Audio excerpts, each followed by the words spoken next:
जुलाई का अंत होने आया था। अब धूप निकल आई थी और हवा में गर्मी थी।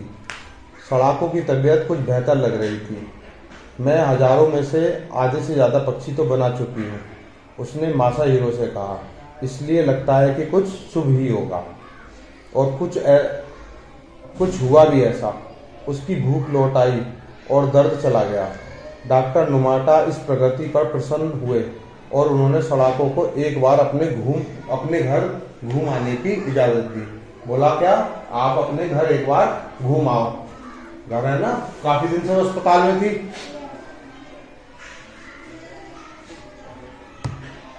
घर जाने की बात सुनकर सड़ाको इतनी खुश हुई कि उस रात उसे नींद ही नहीं आई।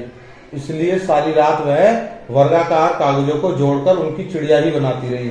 620, 621। उसने घर आकर और परिवार के सभी सदस्यों से मिलकर सड़ाको की खुशी का ठिकाना ही न रहा। माँ और मित्सुई ने सड़ाको के आगमन के लिए घर को रगड़ रगड़ कर साफ किया था। सड़ाको के सुनहरे पक्षी और कोकुसी गुड़िया को भी वह अस्पताल से ले आए थे। अच्छे खाने की खुशबू से घर महक रहा था। सड़ाको खुश थी, शायद वह अब घर पर ही रह सकेगी।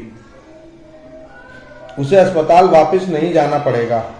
कई दिनों तक ससाकी परिवार के तमाम रिश्तेदार और मित्र सड़ाको से आकर मिलते रहे, परंतु एक हफ्ते के अंदर ही सड़ाको के चेहरे पर थकान साफ झलकने लगी।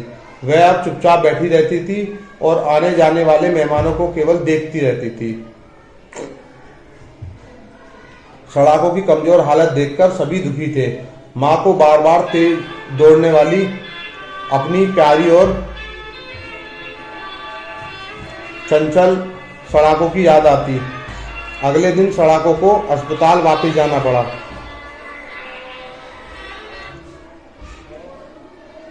पहली बार वह अस्पताल के शांत एकांत कमरे में खुश थी। उसके माता पिता बहुत देर तक उसके साथ बैठे रहे।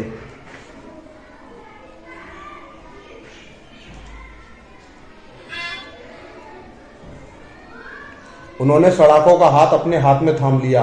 पिता ने कहा, सड़ाको, अब तुम्हें बस कुछ और चिड़िया बनानी है और फिर तुम क्या हो जाओगी। इतनी देर में नर्स आई। उसने सड़ाको को दवाई पिलाई।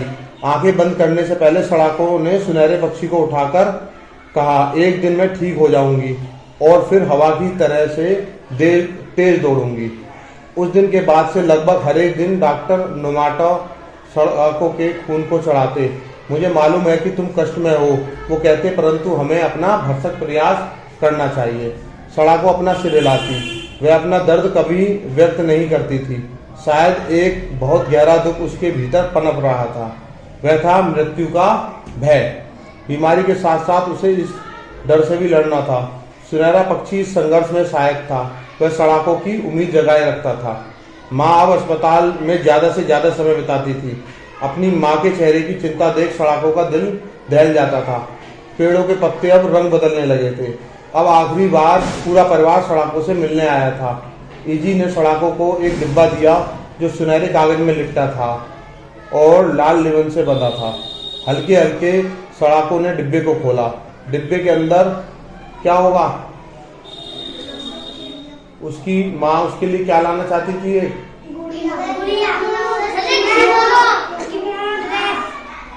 डिब्बे के अंदर सड़ाको के लिए एक सुंदर रेशम का किमोनो था। उस पर चेरी के फूल की कढ़ाई थी। माँ ने कितने अरमानों से उसे बनाया था। किमोनो देखकर सड़ाको रो पड़ी। तुमने यह क्यों बनाया? उसने मुलायम रेशम को छूते हुए पूछा। मैं इसे कभी नहीं पहन पाऊंगी, रेशम इतना महंगा है। सड़ाको, तुम्हारी माँ ने कल सारी रात जागकर इस किमोनो को पूरा किया है। अपनी माँ की खातिर एक बार इसे पहन लो, पिता ने कहा। बड़ी कोशिश करने के बाद सड़ाको पलंग से उठ पाई। माँ ने उसकी किमोनो पहनाने में मदद की।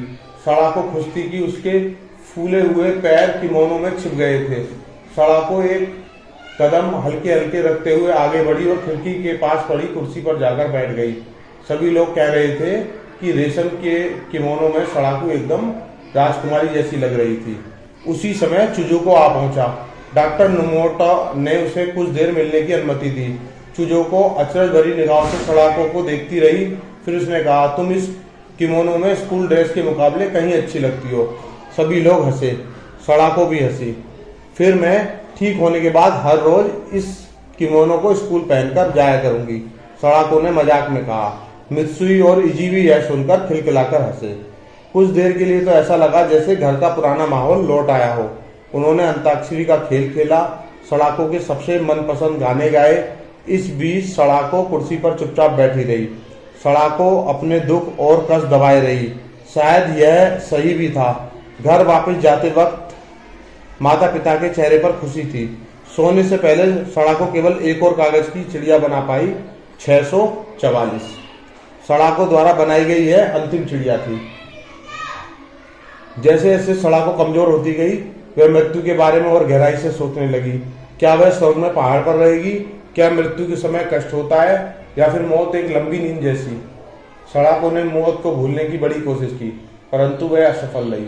उसकी तमाम कोशिशों के बावजूद मृत्यु उसकी विचार श्रृंखला का पीछा नहीं छोड़ती थी। अक्टूबर के मध्य तक ऐसी हालत हो गई कि सड़ाको को दिन और रात का कोई पता नहीं चलता था। एक दिन जब वह जगी तो उसने अपनी माँ को अपने पास रोते हुए पाया। रो मत माँ, सड़ाको ने विनती की, कृपया कर रो मत। सड़ाको शायद कुछ और कहना चाहती थी, परंतु उसकी जीभ और मुंह चलना बंद हो गए। उसकी आंखों से एक आंसू टपक कर नीचे गिरा। उसने अपनी माँ को इतना अपार दुख पहुंचाया था, सड़ाको को अब कुछ कर नहीं सकती थी।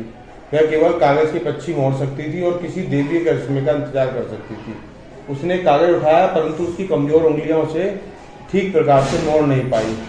अब तो मैं कागज के पक्षी भी मोड़ने की अवस्था में नहीं रही, सड़ाको ने अपने आप से कहा।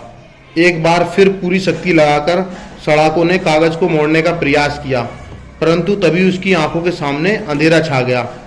कुछ मिनटों बाद नोमोटा सड़ाको को देखने आए।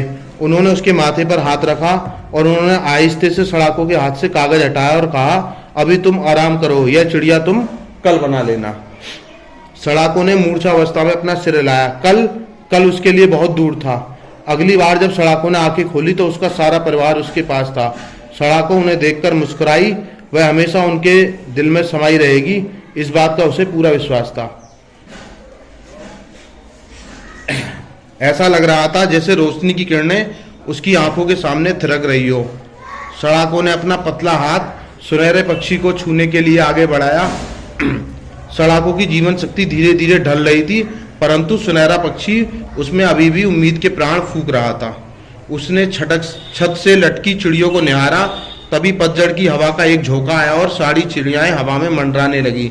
ऐसा लगने लगा जैसे वह चिड़ियां जीवित हों और खिड़की के अंदर बाहर नीले आसमान की ओर पंख पसारे उड़ रही हों। वह पक्षी कितने सुंदर और मुक्त थे। सड़ाको ने एक आह भरी और अपनी आंखें बंद कर ली और वह फिर कभी ना उठी। क्या हुआ? सड़ाको मर गई क्योंकि उसने